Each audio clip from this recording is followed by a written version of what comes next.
ಬೆಂಗಳೂರಿಗೆ ಅಕ್ಕಿ ಸಾಗಿಸುತ್ತಿದ್ದ ಲಾರಿಗೆ ಆಕಸ್ಮಿಕ ಬೆಂಕಿ ತಗಲಿ ಇಡೀ ಲಾರಿಗೆ ಹೊತ್ತಿ ಉರಿದ ಘಟನೆ ಕೊಡಗು ಜಿಲ್ಲೆಯ ವಿರಾಜಪೇಟೆ ತಾಲೂಕಿನ ವಾಟೆಕೊಳ್ಳಿಯಲ್ಲಿ ನಡೆದಿದೆ. ವಿರಾಜಪೇಟೆ ಕಡೆಯಿಂದ ಕೇರಳ ರಾಜ್ಯಕ್ಕೆ ಅಕ್ಕಿ ತುಂಬಿದ ಲಾರಿ ತೆರಳುತ್ತಿತ್ತು. ಈ ವೇಳೆ ಏಕಾಏಕಿ ಬೆಂಕಿ ಕಾಣಿಸಿಕೊಂಡಿದೆ. ವಿಷಯ ತಿಳಿಯುತ್ತಿದ್ದಂತೆ ಸ್ಥಳಕ್ಕೆ ಆಗಮಿಸಿದ ಅಗ್ನಿಶಾಮಕ ದಳ ಸಿಬ್ಬಂದಿ ಬೆಂಕಿ ನಂದಿಸುವಲ್ಲಿ ಯಶಸ್ವಿಯಾಗಿದ್ದಾರೆ.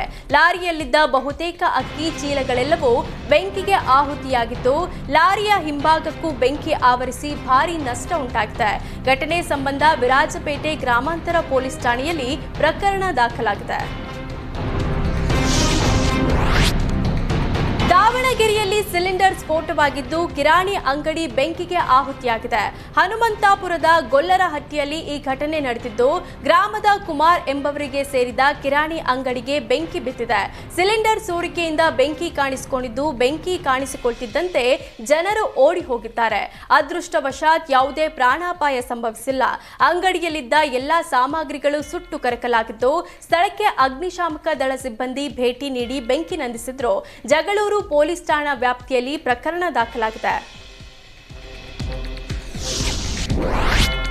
ಕಾಫಿ ನಾಡು ಚಿಕ್ಕಮಗಳೂರಿನಲ್ಲಿ ಕಾಡಾನೆಗಳ ಉಪಟಳ ಮುಂದುವರೆದಿದ್ದು, ಎನ್ಆರ್ಪುರ ತಾಲೂಕಿನ ಜನರು ಆತಂಕಕ್ಕೀಡಾಗಿದ್ದಾರೆ. ಕಡಹಿನ ಬೈಲು ಬಾಳೆಗೆದ್ದೆ ಗ್ರಾಮದಲ್ಲಿ ಅಡಿಕೆ ತೋಟ ನಾಶ ಮಾಡಿದ್ದು ಆತಂಕ ಸೃಷ್ಟಿಸಿದೆ. 3 ತಿಂಗಳಲ್ಲಿ 3 ಜೀವ ಬಲಿ ಪಡೆದಿದ್ದು, ಎಚ್ಚೆತ್ತುಕೊಳ್ಳದ ಅರಣ್ಯ ಇಲಾಖೆ ವಿರುದ್ಧ ಆಕ್ರೋಶ ಹೊರಹಾಕಲಾಗ್ತಿದೆ.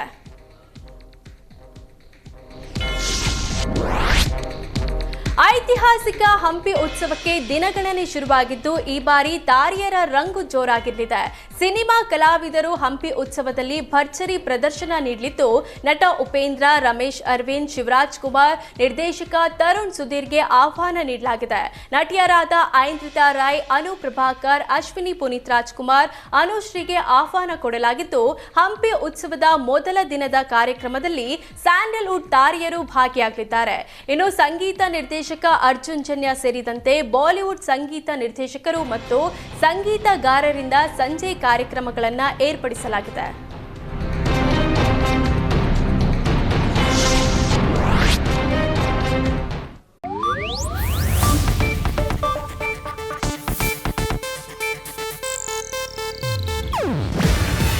ಇದು ಏಷ್ಯಾನೆಟ್ ನ್ಯೂಸ್ ನೆಟ್ವರ್ಕ್ ಪ್ರಸ್ತುತಿ. ನೀವು ನೋಡ್ತಿದ್ದೀರಾ ಏಷ್ಯಾನೆಟ್ ಸುವರ್ಣ ನ್ಯೂಸ್.